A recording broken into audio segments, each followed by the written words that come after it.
Yo, what is going on, everybody? Welcome back to the channel. I'm back with another review. We're continuing our Sopranos review. I had episode one pilot a couple days back, and now we are here with the second episode, just titled 46 long. I don't I don't know why it's called that. I'm probably misinformed, but this episode was fun.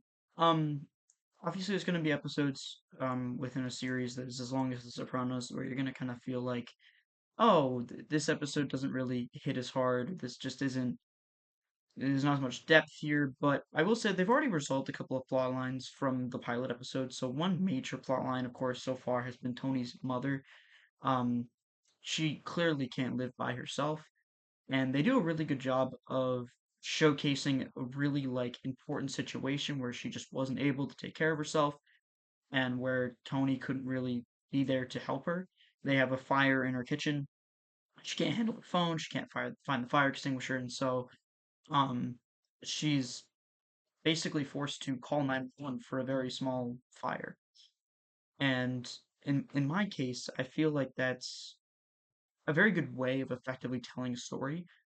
Um, I think it's one thing to say, oh, she can't live by herself, and you can just kind of tell because she's like old. And it's another thing entirely for it to be like, oh, here's a real reason why she can't live by herself, and we'll show you that she can't, that she's too old to do it. And obviously Tony feels all these emotions towards it. He says, "Oh, well, I'm tired of taking care of my mom. I'm tired of always having to be the one to do that." And then his therapist towards the end of the episode says, well, their feelings of anger, their feelings of hate. And there is one part in this episode I don't love, which is where we kind of see that demonstrated. I, you know, Again, it's meant to be like, hey, we're showing you we're not just gonna say something. We're gonna show you that he's angry towards his mom by showing how he's displacing it. This show, however, is while I don't love that moment because I feel like it's like, okay, all right, we get it. Like we know he's already angry at his mom. You don't need to show us that in that case.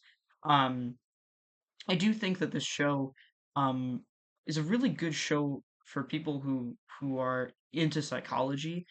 Obviously, a good chunk of the show revolves around this like therapy session, right, with his family.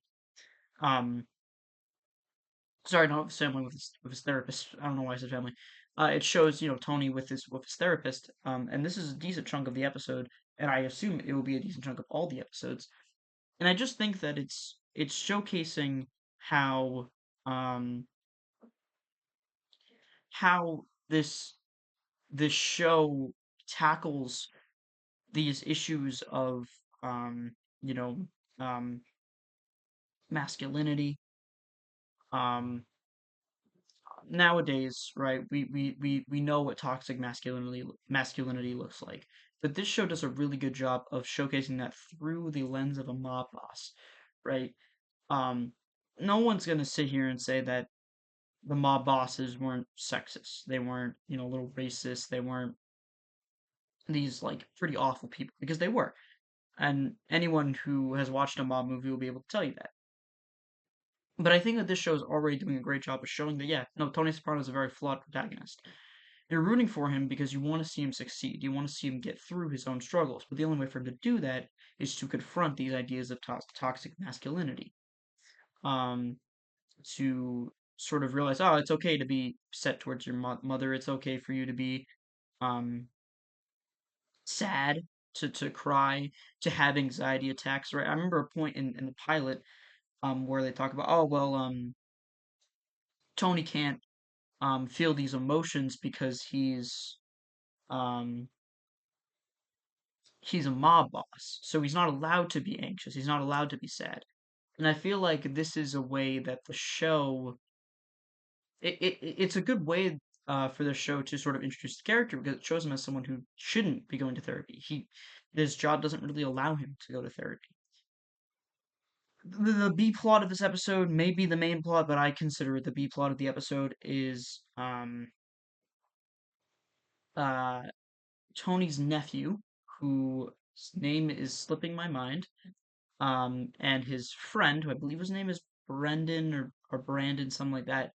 Um, and they basically hijack a truck of Tony's uncle, Junior. Now Junior at this point, his uncle Junior, we know he's gonna try to whack him. That's probably where the season is ending up. He's gonna try to get the hit on Tony. He's gonna try to um, get rid of him completely. So having this little tension here, where it's not really even Tony's fault. It's kind of just like his subordinates sort of making chaos happen. It's very interesting because I think that it shows that Tony's not really in charge.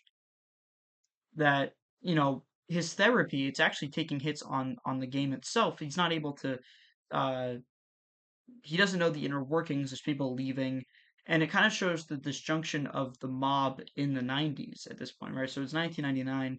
I believe that's when the show takes place, and it's kind of showing, hey, well, we don't always have um a great read on the situation as a mob boss. You don't have all the power that you used to have.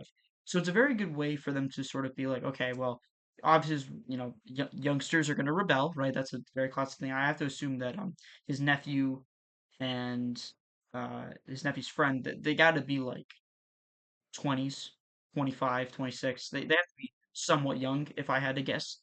Um, but also, it's like while they're young, it's also supposed to show that like this is what would happen with older members of the mob too. Like they don't know how to um they don't know how to accurately take control anymore. And so what happens is these older and younger members, they want to rebel, they want to start their own thing, they want to gain as much money as possible. People are greedy.